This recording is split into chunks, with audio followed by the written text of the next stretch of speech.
राजस्थान प्रदेश के जयपुर शहर में अब लोक सेवा परिवहन बस अब जैसे ही वहां से बस स्टैंड से चलती है उसके बाद बयाना बस स्टैंड के लिए हो जाती है। उसके बाद जैसे ही वहां पे सवारियां बैठती हैं, लेकिन सवारियां बैठती हैं फिर वहां पे बयाना बस स्टैंड पे पहुंचती है। अब बस जैसे ही वहां रुकती है उसके बाद एक एक करके सारी सवारियां उतरने लगती हैं। लेकिन जैसे ही सारी सवारियां उतर जाती हैं, एक महिला रहती है लास्ट में, वो भी उतर जाती है। उसके बाद वहां पे जैसे ही अब बस का जो कंडक्टर होता है वो जो महिला उतरती है उसको वापस बुलाता है। अब महिला ये सोचती है कि कुछ छूट गया होगा, उसके बाद उसको बुलाता है किसी बहाने से, और बस में जैसे ही महिला चढ़ती है उसके बाद वो उस बस को लॉक कर लेता है और उसके साथ दरिंदगी करने लगता है। लेकिन जैसे ही वो दरिंदगी करता है वो महिला उसका विरोध करती है, चीखती चिल्लाती है, लेकिन बस से आवाजें बाहर नहीं जा रही थी। उसके बाद वो दरिंदगी करता है, उसके साथ रेप करता रहता है। लेकिन जैसे उसके साथ रेप करता है महिला फिर वहां से जैसे तैसे करके निकलती है। अब फिर वो सीधा पुलिस स्टेशन पहुंचती है और पुलिस स्टेशन पहुंचने के बाद फिर वो पुलिस में कंप्लेंट देती है। अब जैसे ही पुलिस में ये सब बताती है वहाँ पे हड़कंप मच जाता है और फिर महिला को जांच के लिए अब वहाँ पे मेडिकल परीक्षण कराया जाता है। मेडिकल में सब पुष्टि हो जाती है कि इसके साथ रेप हुआ है। उसके बाद जो आरोपी है उसके गंभीर धाराओं में मामला दर्ज करती है पुलिस और फिर आरोपी को धरपकड़ करके उसको पकड़ लेती है और फिर आगे की जांच शुरू करती है। लेकिन ये कहानी जैसी थी उससे भी कहीं ना कहीं खौफनाक कहानी इससे अगली है। तो नमस्कार, आदाब, सत श्री अकाल। मैं रवि शर्मा हाजिर हूं एक और क्राइम की कहानी को लेकर। लेकिन आज की क्राइम की कहानी मध्य प्रदेश का एक जिला है ग्वालियर, और इसी ग्वालियर जिले में एक थाना लगता है भंवरपुरा। दरअसल इसी भंवरपुरा में एक परिवार आता है। अब परिवार इस जिले से वाकिफ नहीं होता, अनजान शहर में अनजान जिले में अब आकर रहता है, और उससे पहले वो शिवपुरी जिले में रहते थे। उसके बाद जैसे ही वहां पे रहते हैं शिफ्ट हो जाते हैं। लेकिन अब उसके परिवार में अब पति पत्नी होते हैं, एक लड़का होता है एक लड़की होती है। लड़की 15 साल की होती है। उसके बाद वहां पे रहते हैं। अब जैसे जैसे समय बीत रहा था उसी हिसाब से सबसे जान पहचान करते हैं, क्योंकि वहां पे जैसे नए आए थे तो उनको किसी चीज का वहां का पता नहीं होता है। क्योंकि हम भी किसी दूसरी जगह जाते हैं तो उसका कुछ भी हमारे को किसी चीज का अंदाजा नहीं होता और किसी चीज का पता नहीं होता। उसके बाद अब आस पड़ोस के लोगों से धीरे धीरे जान पहचान करते हैं। उसके बाद वहां पे जैसे जैसे खुशी खुशी रहते हैं। लेकिन जो अब लड़की का पिता होता है वो सुबह काम पे निकल जाया करता था और फिर जैसे ही शाम को घर आता है। अब लड़की जैसे ही कहती है अपने मम्मी से कि मेरे को बाथरूम आया, और उसके बाद जैसे ही मेरे को बाथरूम करने के लिए जाना है, अब उसका जो भाई है वो कहता है कोई नहीं, मैं चला जाता हूँ, आप खाना बना लो और उसके बाद मैं इसको बाथरूम करा के लेके आता हूँ। अब वो जैसे ही उसका भाई उसके साथ जाता है, अब लड़की जो 15 साल की होती है वो उसको लेके जाता है, लेकिन घर से थोड़ी दूर पे जाते हैं। उसके बाद जैसे ही लड़की बाथरूम करती है एकांत में, तभी वहां पे 3 लड़के आ जाते हैं। अब 3 लड़के आने के बाद वहां पे उनको घेर लेते हैं। अब लड़की डरी सहमी सी, और उसके बाद उसका भाई उनसे पूछता है तुम यहाँ क्या कर रहे हो। अब वो कहते हैं चुप हो जाओ। अब वहां पे उसको उस लड़के को पकड़ने की कोशिश करते हैं और लड़की को भी पकड़ लेते हैं। उसके बाद वो चीखते हैं चिल्लाते हैं। फिर उसके बाद उसके मम्मी पापा आते हैं और फिर जैसे चीख पुकार की आवाज सुनती है मम्मी पापा वहां पे दौड़े दौड़े आते हैं। लेकिन जैसे ही वहां पे पहुंचते हैं अब देखते हैं लड़की उन्होंने बिल्कुल जकड़ रखी है 2 लड़कों ने, और जो लड़का है उसको अभी मतलब गला दबा रखा है बुरी तरह से। उसके बाद उसके मम्मी पापा छुटाने की कोशिश करते, विरोध करते। उसके बाद वो एक लड़का देसी पिस्तौल निकालता है और देसी पिस्तौल से उनको डराता है, धमकाता है। लेकिन वो डर जाते, सहम जाते हैं। अब उसका जो पापा होता है, मम्मी होती है, वो सोचते हैं कहीं हमारे बच्चों को इस देसी पिस्तौल से नुकसान न पहुंचा दे, कहीं फायर न कर दे। उस डर से वो सहम जाते हैं।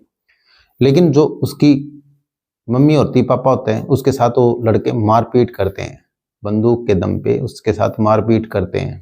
अब उसके साथ भाई के साथ भी मारपीट करते हैं। उसके बाद तीनों लड़के उस लड़की के साथ छेड़खानी करते हैं और उस चीज का उसके मम्मी पापा विरोध करते हैं। अब विरोध करने के बाद वो कुछ कर नहीं पाते, क्योंकि वो देसी पिस्तौल से अब उसको डराते धमकाते हैं और बोलते जान से मार दें।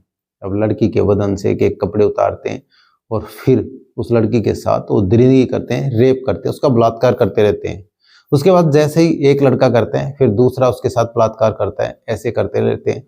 लेकिन तीसरा लड़का जैसे उसको कमरे में लेके जाता है, फिर वहां पे जैसे ही उनकी आवाज सुन करके आस पड़ोस के कुछ लोगों के कानों में भनक पड़ती है कि आवाज इस साइड से आ रही है और सामने जो नए पड़ोसी हैं उधर से आ रही है। उसके बाद जैसे ही वो पड़ोसी एक दो इकट्ठा होकर के आते हैं। उसके बाद धीरे धीरे अब वहाँ पे जैसे ही लोग इकट्ठा होते हैं तो फिर वहाँ पे वो एकदम से देसी पिस्तौल को लहराते हुए वहाँ से निकलते हैं और फिर उनको धमकाते हैं, डराते हैं। लेकिन जैसे ही वहाँ से वो बदमाश भागते हैं तभी वहाँ पे पड़ोस के कुछ लोग वहाँ पे इकट्ठा हो जाते हैं।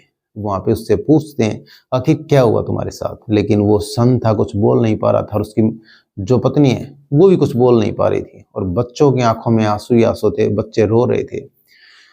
उसके बाद वो हिम्मत दिलाते हैं जो आस पड़ोस के लोग आए और वो बोलते हैं हम तुम्हारे साथ हैं, जो भी हुआ तुम सच सच बताओ, जो भी होगा हम पुलिस में चलेंगे और कंप्लेंट देंगे। लेकिन आखिर हुआ क्या।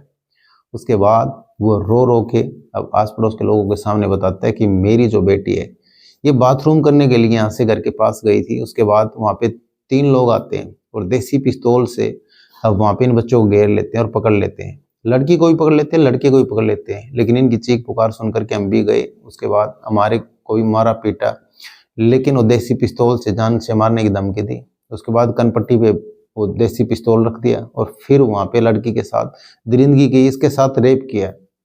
लेकिन जैसे ही ये बात अब वहाँ पे जितने भी लोग थे वो सुनते हैं, अब वो गुस्से में लाल पीला हो जाते हैं, आग बबूला हो जाते हैं। उसके बाद वो कहते हैं सीधे तुम हमारे साथ चलो और थाने चलते हैं। उसके बाद जो लड़की का पिता होता है और लड़की और परिवार को लेके जाते हैं थाने में। अब थाने में ले जाने के बाद वहाँ पे कंप्लेंट देते हैं। लेकिन जैसे ही ये कंप्लेंट अब वहाँ पे लिखते हैं तभी जैसे पुलिस वाले सुनते हैं, अब पुलिस के होश फाख्ता हो जाते हैं, पैरों तले से जमीन खिसक जाती है। अब कोई ऐसे कैसे कर सकता है, एक पापा और मम्मी के सामने और वहीं पे भाई, और फिर उनकी इतनी मत। उसके बाद वो गंभीर धाराओं में मामला दर्ज करते हैं और लेकिन वो पुलिस भी ये कहती है कि ये बहुत ही खौफनाक है जिस तरह से उन्होंने किया। उसके बाद पुलिस कहती है जल्द से जल्द आरोपियों को गिरफ्तार किया जाएगा। अब ये पुलिस कहती है कि आप लोग उनको पहचान लोगे क्या। उसके बाद वो उसका पापा कहते हैं मैं उनको पहचान लूंगा। उसके बाद पुलिस धरपकड़ करती है, आरोपियों को इधर से उधर पकड़ती है। अब कुछ आरोपियों को पकड़ती है, लेकिन जैसे ही पकड़ती है फिर उनको बुलाया जाता है, उनके जो मम्मी पापा होते हैं, और उनसे पूछते हैं कि ये आरोपी हैं क्या। उसके बाद जो वो देखते हैं वो बोलते हैं ये वो आरोपी नहीं है, उनको मैं अच्छे से पहचान लूंगा जब भी मेरे सामने आएंगे। फिर पुलिस कहती है ठीक है, ये नहीं, उनको छोड़ दिया जाता है और फिर उसे धरपकड़ में पुलिस लग जाती है। लेकिन आरोपियों को पकड़ के और जेल की सलाखों के पीछे भेजने का पुलिस उनसे वादा करती है, जो उसके मम्मी पापा होते हैं। उसके बाद ये कहते हैं जो भी लड़की के साथ दरिंदगी की उन दोषियों को बख्शा नहीं जाएगा। लेकिन जो भी हुआ वो गलत हुआ। एक मम्मी और पापा के सामने और भाई के सामने एक 15 साल की लड़की के साथ अब 3 दरिंदों ने दरिंदगी की और रेप जैसी घटना को अंजाम दिया गया। बहुत ही गलत और शर्मसार कर देने वाले जिस तरह से उन्होंने कार्य किया। तो कहानी सुनाने का मतलब किसी का दिल दुखाना नहीं है, किसी की भावनाओं को ठेस पहुंचाना नहीं। ये कहानी सुनाने का मतलब आप सतर्क रहें, सावधान रहें। तो कैसी लगी आज ये कहानी कमेंट सेक्शन में जरूर बता दें और वीडियो को लाइक कर दें, चैनल को सब्सक्राइब कर दें, बेल आइकन को प्रेस कर दें ताकि हर वीडियो का नोटिफिकेशन मिलता रहे। जय हिंद, जय भारत।